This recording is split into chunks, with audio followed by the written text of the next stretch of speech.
Bonjour. Alors aujourd'hui, j'ai mis le micro là. On va voir si c'est mieux parce que je crois que le son était pas top, top, top, était pas trop faible en fait les fois d'avant. Bref, ça commence bien. Je voulais te parler aujourd'hui de thé. Tu dois, si tu vois certaines photos, si on a déjà travaillé ensemble, tu me verras très souvent avec des tasses, des grandes tasses de thé.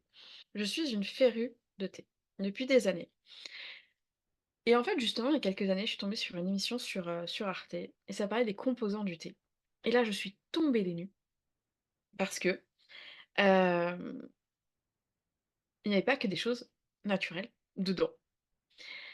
Et en fait, vous expliquer comment lire les étiquettes, donc je vais t'expliquer ça. Et je vais t'expliquer un petit peu moi ce que je fais, mes routines pour du thé, que j'essaye d'être le plus naturel possible, donc à base de plantes, donc c'est beaucoup de tisane. Finalement, on sort beaucoup du thé classique, et comment je le crée. Alors, pour lire une étiquette, en fait, je sors mes petits paquets. Il faut qu'il y ait écrit, et ça je le remettrai dans les commentaires, euh, c'est voilà, on regarde du coup donc l'étiquette. Il faut qu'il y ait écrit donc la plante euh, ou l'épice. Et quand c'est des extraits, c'est extrait naturel de et le nom.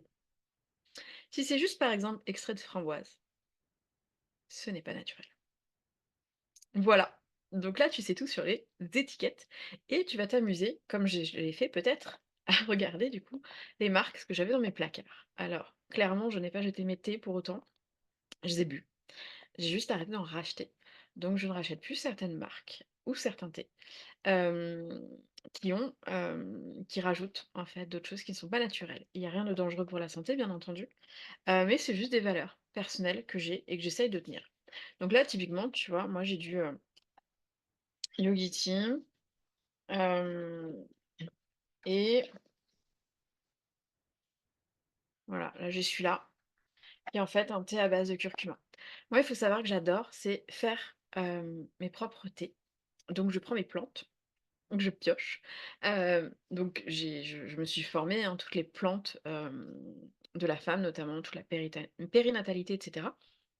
Mais c'est vraiment à des fins, intuitives et de goût et je fais et je crée comme ça mes propres tisanes. Mais un, il y a des plantes que je n'ai pas, je peux pas toutes les avoir et 2, il y a des moments, bah, c'est facile aussi, puis quand on n'est pas chez soi, d'avoir un sachet. Donc j'essaie de trouver des choses, des mélanges que je n'ai pas et des goûts que je recherche. Là, voilà, là j'aime bien à base de curcuma. Celui-là, il y a du tulsi et ça, c'est j'adore, c'est du basilic sacré que je me prends, moi, que j'ai aussi en vrac et ça, c'est vraiment un apaisant pour moi, c'est à chaque fois, c'est le trip ou quand il y a les nerfs qui sont un petit peu trop à vif, c'est ce besoin de douceur, de reconnexion. On parle aussi, voilà, de côté un petit peu, de voyance. J'utilise aussi beaucoup, moi, c'est le rooibos, parce que c'est une plante qui est rouge, qui est déthéinée et qui aide notamment pour tout ce qui va être digestif. J'utilise aussi les, tisanes d'allaitement que j'ai conservées, parce qu'il y a notamment du fenouil, donc on peut aussi prendre du fenouil, mais qui aide pareil pour tout ce qui est digestif. Tout ce qui est menthe aussi, menthe poivrée, moi j'aime beaucoup. Ça donne toujours un petit goût. Là, j'ai également trouvé en fait des, producteurs, donc des en l'occurrence là c'est 2 femmes, il en existe sans doute, beaucoup d'autres. Je prends pas forcément, que du bio parce que je privilégie vraiment la proximité. Donc en l'occurrence, là il y en a une, elle est à, Carquefou, donc c'est à 20 minutes au nord de Nantes. Donc c'est la ferme d'Angèle. Par exemple, moi j'ai pris hem, ces plantes-là, dans une boutique, ésotérique à Carquefou et elle du coup, donc c'est du vrac. Je prends pareil, donc des plantes que je n'ai pas. pour compléter des choses ou, des sortes de propriétés qui me plaisent bien et que j'aime bien. Voilà, là j'étais en ce moment sur le chakra plexus et racine, ça me plaisait bien à ce moment-là et c'est aussi des plantes ou des fruits ou des épices que je n'ai pas forcément ou des mélanges que je n'ai pas ou que j'ai pas forcément envie de faire. Donc déjà, donc la ferme d'Angèle, hem, je la connais pas personnellement. C'est, ce que j'aime de ce qu'elle dégage, c'est justement ce côté, bah, elle cultive. Elle se décrit, comme une paysanne, je l'ai vue où? Voilà, Mathilde et du coup, elle cultive tout elle-même et après elle fait, à l'intuition, dans ses sachets et ça, c'est une pratique que j'aime beaucoup. Je pense que dans une autre vie, j'aurais vraiment aimé faire ce métier. C'est quelque chose qui m'appelle, donc je trouve des personnes qui le font et qui transmettent vraiment ces valeurs-là. Donc ça, c'est les 2 que je vais te présenter. Il y en a sans doute d'autres, donc n'hésite pas à mettre en commentaire, d'autres qui existent. Moi, je serais ravie d'en découvrir parce que j'aime, voilà, puis ça les encourage et je trouve que c'est super important et bien sûr, je l'ai enlevé. Je voulais te montrer.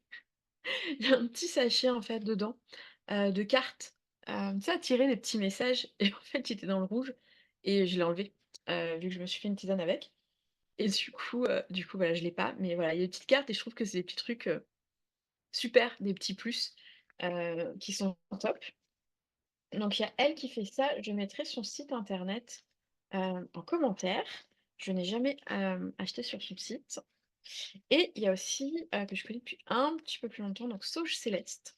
Par exemple, j'ai pris ça. Laurie, elle est dans le sud de la France, donc aussi donc certifiée, bio et elle, elle fait aussi des macérats huileux, elle fait aussi des eaux florales, des bâtons de fumigation, de ce que j'ai vu passer, voilà. Mais voilà, en tout cas, elle a plein de choses et pareil, c'est vraiment aussi, au feeling, aux couleurs ressenties et ça j'aime beaucoup cette voilà, cette approche. En tout cas, moi, c'est quelque chose qui me parle, c'est à quoi je suis sensible et à choisir, je préfère, encourager, ça, donc voilà. Moi, Bonjour le soleil, ce que j'aime beaucoup, c'est la menthe. Tu vois? Autant dans les plantes, c'est entre guillemets «plus classique», du moins ça c'est plus un peu plus des plantes que j'ai, mais ce petit goût de menthe là-dedans, ça te fait un petit coup de peps et que j'aime beaucoup le matin. J'en ai pris d'autres, j'ai Respire aussi, voilà, il y a Bonsoir la lune, voilà, typiquement pour le soir et ce que j'aime beaucoup, c'est qu'on voit effectivement les plantes et vraiment tu vois les plantes, quoi. Donc le conseil, c'est que quand tu te fais, une infusion avec des plantes en vrac ou en sachet comme ça en vrac, c'est que tu les émiettes légèrement au moment où tu passes l'eau parce que comme ça va ça va laisser, sortir encore plus, le goût. Sinon, tu peux aussi moi j'en fais aussi, à la casserole, des tisanes ayurvédiques, donc avec des épices, hem, décoction, donc on recuit et on chauffe et on re-rechauffe et je recharge régulièrement d'eau. Donc ça aussi, ce que je fais, bon clairement ça me pourrit mon filtre tout de suite avec, avec les épices dedans, mais c'est super, bon aussi, en tout cas moi j'adore. Et voilà un petit peu dans les pratiques de thé. Dans tous les cas, c'est vraiment aussi faire en fonction de ses goûts, au-delà des propriétés. Les propriétés sont importantes, mais c'est aussi quelque chose qu'on aime, parce qu'on va le boire, donc autant que ce soit pas une corvée. Pour moi, c'est vraiment un plaisir. C'est quelque chose que j'aime, c'est mon petit moment à moi. Il y a toujours ce petit rituel. C'est pour ça que j'aime aussi choisir mes plantes, donc j'en fais sécher, quelques-unes que j'ai chez moi. Et dès que je peux aussi en transmettre, je le fais et c'est ça qui est sympa. Donc n'hésite pas à me dire en commentaire si, voilà, si tu en bois un, si tu as découvert, si tu connais d'autres personnes, d'autres producteurs, cultivateurs, paysans qui font, eux-mêmes leurs récoltes et leurs sachets. Moi, j'adore découvrir et voilà et à la tienne.